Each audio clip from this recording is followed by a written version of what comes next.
Rare appearance by the Church of Scientology at the Clearwater City Council meeting today. They were there to talk about the revitalization of downtown Clearwater, and things did get heated at times over whether or not the city should sell a specific street to the church. As Fox 13's Kailey Tracy now reports, another group says it wants to buy the street, but there were more questions, though, about their motives. We are in a horrible marriage that needs counseling. We would all agree with that. That's how Clearwater City Councilor Mike Menino describes the city's relationship with the Church of Scientology and its latest fracture, the possible sale of South Garden Avenue between Court and Franklin Streets. The church wants to build an auditorium and a park right next to that and have the city close the street. With 4,000 people going in and out of the hall and the park, you know, in the 21st century, you just are not going to have a public road right in between those two. I think it's important to thank you for being here. Council members say they've been begging the church to come to City Hall for years. The church says almost 10 of its buildings at least have permits for renovations in downtown, featured in a video they showed council Monday. I just don't understand the significance that's being put on the videos simply because I think of them as a visual aid, supplemental tool.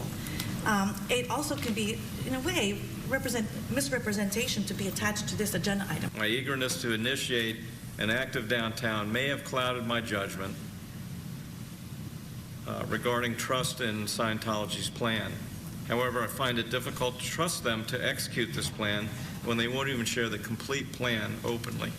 The church and its partners, including a leasing agent there Monday, say they're curating the perfect mix of businesses to occupy the spaces. This isn't smoke and mirrors. The grassroots group Reconnect Clearwater recently submitted a counter-proposal for the street. Others have voiced concern that denying this sale might mean losing any chance at progress.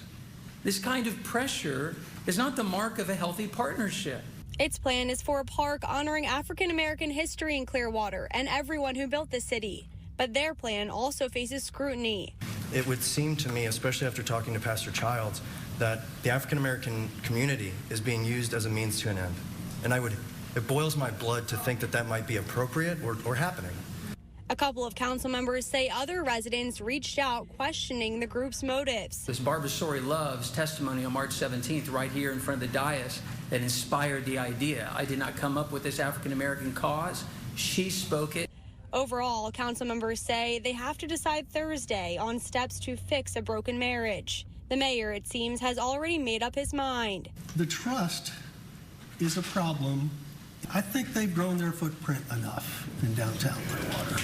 Kailey Tracy, Fox 13 News.